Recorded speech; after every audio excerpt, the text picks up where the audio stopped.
We've got him. I know he's your favourite. Every week we speak to one of the finest thinkers of his generation, the best-selling author of inspired works, including The Strange Death of Europe, The War on the West and The Madness of Crowds.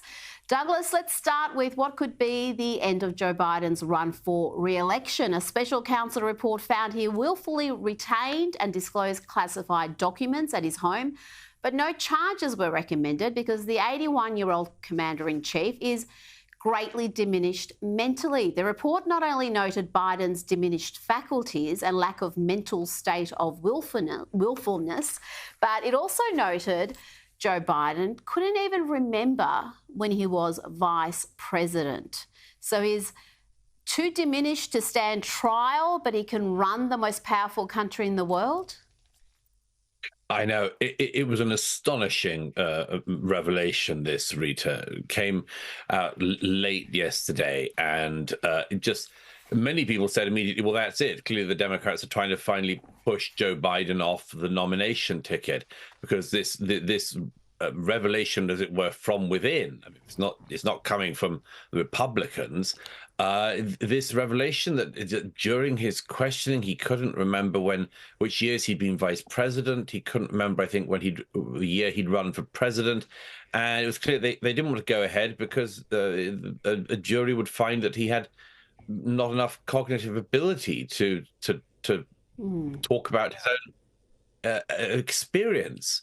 And the idea that this same man is in the most powerful position in the world is something which is it's a scandal you and I have talked about before. The Democrats have clearly been trying to cover it over. They've been hoping he'll get better or something like that, or it'll become less noticeable, and they can just allow him to roll on. And the fact is, though, again, we saw this only in the press conference he gave to say in response to these revelations, no, I'm okay. During the press conference, he said he just had a conversation with President Sisi of Mexico. As you know, President Sisi is not the president of Mexico. He's president of Egypt. No. But there was a time when he just said that was a normal Biden gaffe. But now it looks like it's not just a normal Biden gaffe. It's really rather sad. And if he wasn't protected by the bulk of the media all this time, today wouldn't be so shocking. But if you've paid attention, and we've discussed it, for more than 3 years now, even whilst he was running for president, the cognitive decline there has been obvious. And yeah, for reasons that defy logic, his handlers had him address the nation today. It did not go well. He lashed out at the special counsel and at the reporters who questioned him about his cognitive abilities. For months when you were asked about your age, you would respond with the words, watch me. Many American people have been watching, and they have expressed concerns about your age. That is your judgment. That is your judgment. That is not the judgment of the press. That's not the judgment of the press. She is the press. And as you mentioned, he also seemed to think Mexico shares a border with Gaza. He mixed up the Egyptian leader with that of Mexico. As you know, initially, the president of Mexico, Sisi, did not want to open up the gate to allow humanitarian material to get in. I talked to him. I convinced him to open the gate. Douglas, what happens next? Can he run again? Well, I'd have thought it's just increasingly clear that he can't. But as we know, there is this kind of extraordinary situation that Biden has, which is that the Democrats believe that if there's any major shakeup on their ticket this year, it'll all just be an advantage to Donald Trump, who's certainly the most likely person by a very far margin to become the Republican nominee. And effectively, Trump and Biden have been sort of like this. They've been leaning on each other. And both parties think if their guy goes, then they collapse. Now, the Republicans may or may not be right in that.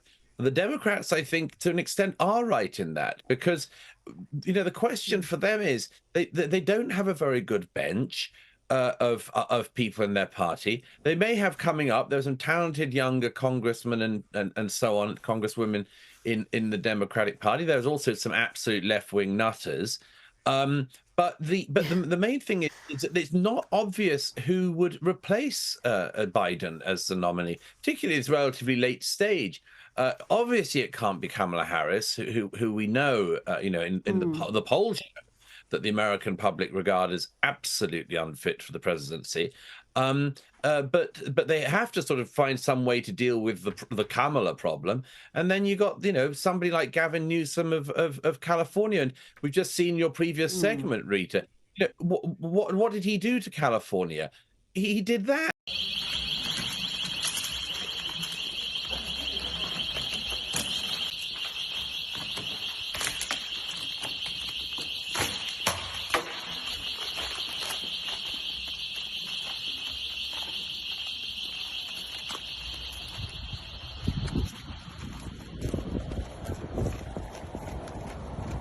He did that. He made it a state in which theft was legal. He's been a disaster in every role that he's served, but he keeps failing up, and gosh, he could be president one day.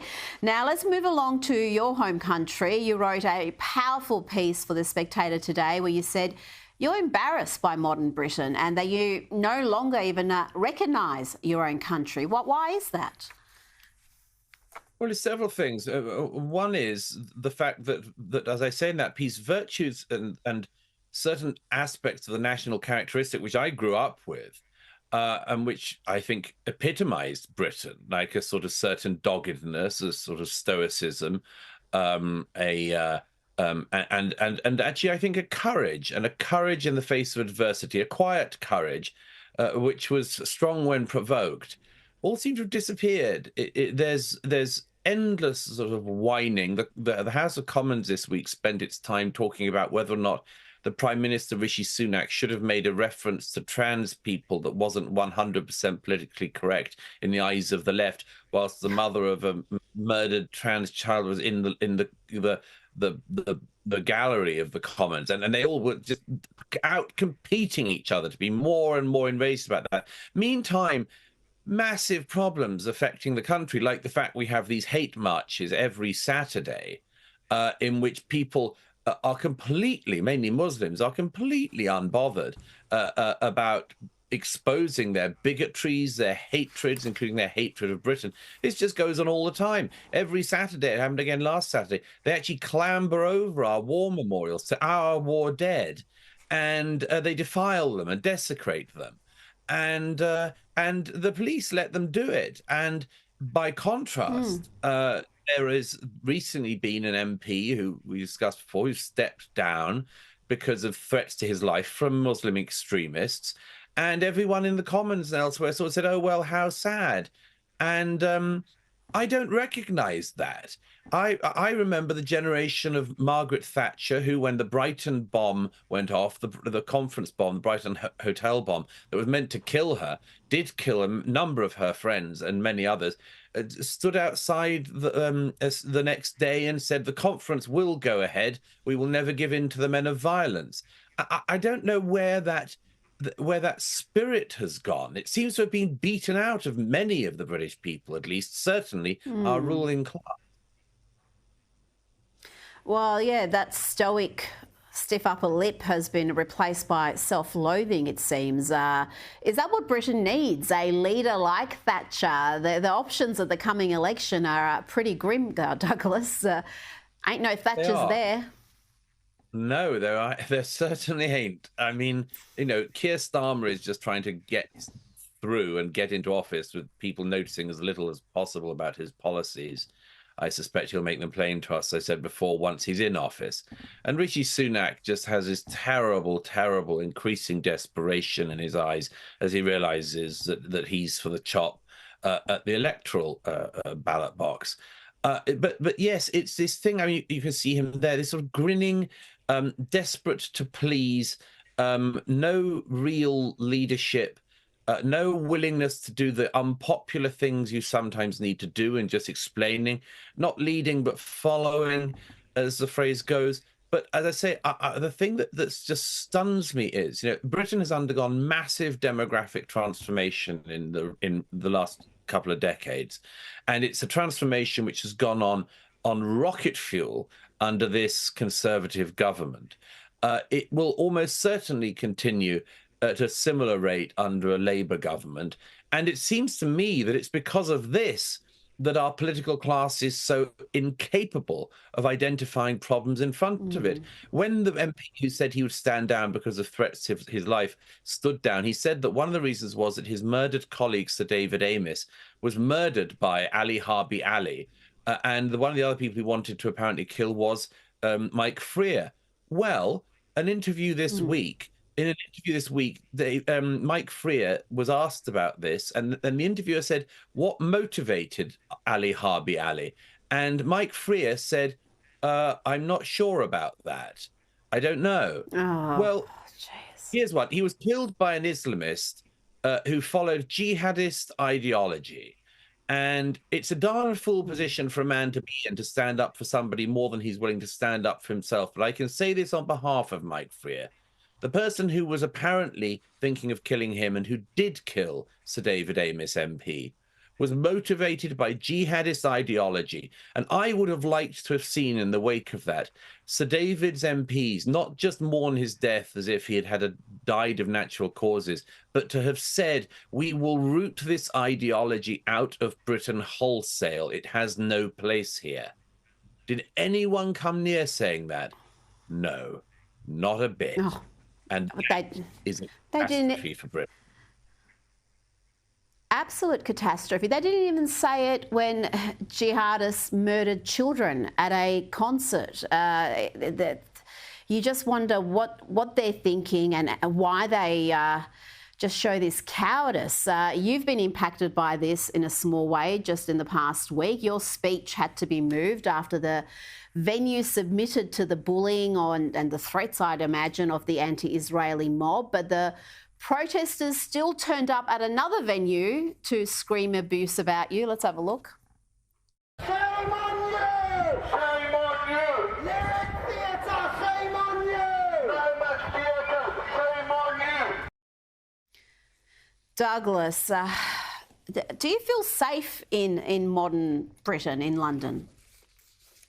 I don't think anyone's particularly safe in modern Britain, modern London. I think Jews are particularly unsafe.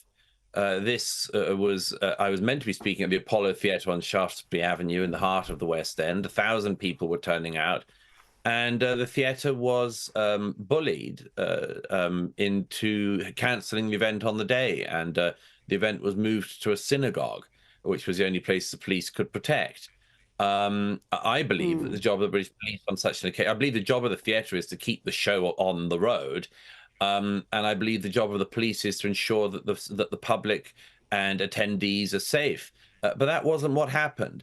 Some of the staff were apparently threatened, ushers and so on. And instead of the owners reporting this to the police immediately and the police taking action, the staff said they wouldn't turn up to work. So then more people were brought in from another theatre, and then they had their addresses leaked. They were apparently threatened and intimidated in turn, and they too refused to turn up.